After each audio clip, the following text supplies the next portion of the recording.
Yn y fideo yma, mi wnawn ni drafod unfathiannau, sef mwy nag un fathiant. Nawr, y symbol ar gyfer unfathiant ydy'r symbol yma fan hyn, tair llinell llorweddol. Nawr, mae hwn ychydig yn wahanol i'r symbol dyn ni fwy cyfarwydd efo efallai, dwy linell llorweddol, sef y symbol ar gyfer yr hafalnod. Felly, beth yw'r gwahaniaeth rhwng hein a pryd dyn ni'n defnyddio un a pryd dyn ni'n defnyddio'r llall? Wel, gadewch i ni ystyried achos lle dyn ni'n defnyddio'r hafalnod, sef wrth ddatrys hafaliad. Dydyn ni'r hafaliad 2x tynnu 1 yn hafal i 7.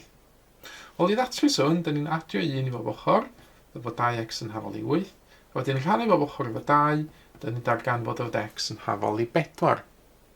Nawr, y hafaliad ydy hwn, efo yr hafalnod yn y canol, a nid un fathiant efo'r symbol yma yn y canol. Na mae'r rheswm, oherwydd, yn fan hyn, dydy'r ochr chwith ddim wastad yn hafal yr ochr dde. Mae'n dibynnu ar werth x.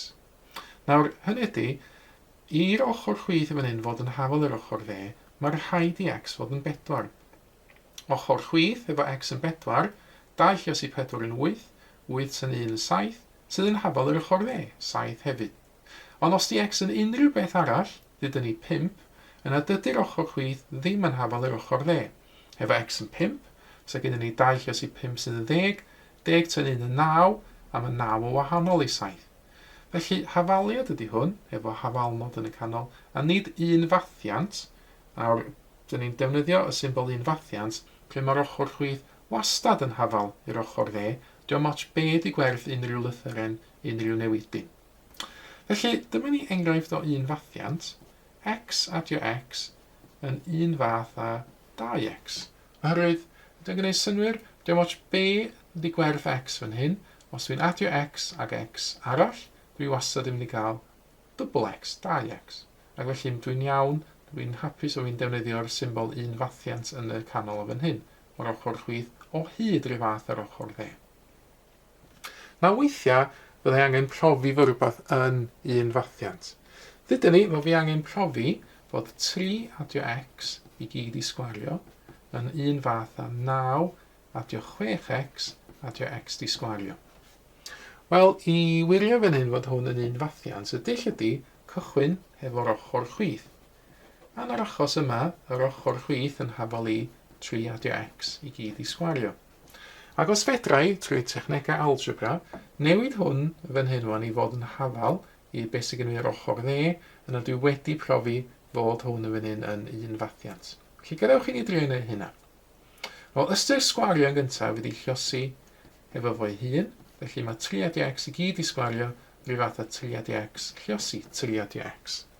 Yna, fydda i ddefnyddio techneg fel camo i ehangu'r rhywacha fan hyn. C am cyntaf, 3 llosi 3 yn 9. A am y llanol, 3 llosi x yn 3x. M am mewnol, x llosi 3 yn 3x arall. Ac O am olaf, x llosi x yn x di sgwario. Yn y canol fan hyn, mae gen i ddau beth fyddai gasglu at ei gilydd. Mae 3x adio 3x yn 6x, x di sgwario ar y pen. A dyn ni'n gweld o'n fy ni wedi newid yr ochr chwith, 3 adio x i gyd i sgwario, i fod yn hafal i'r ochr dde, 9 adio 6x adio x di sgwario.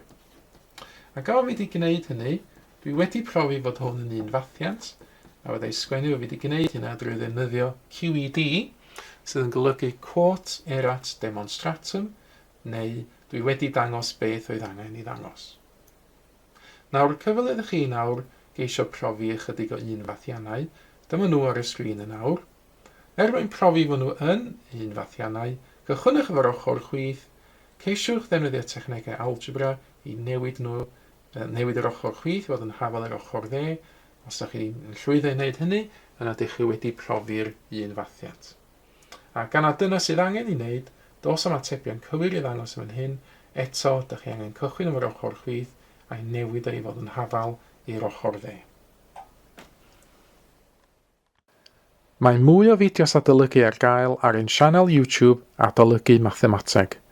Am y newyddion diweddaraf neu holi cwestiwn, dilynwch ein cyfrif trydar @Mathemateg. Neu ewch i'n gwefan www.mathemateg.com am fwy o adnoddau adolygu.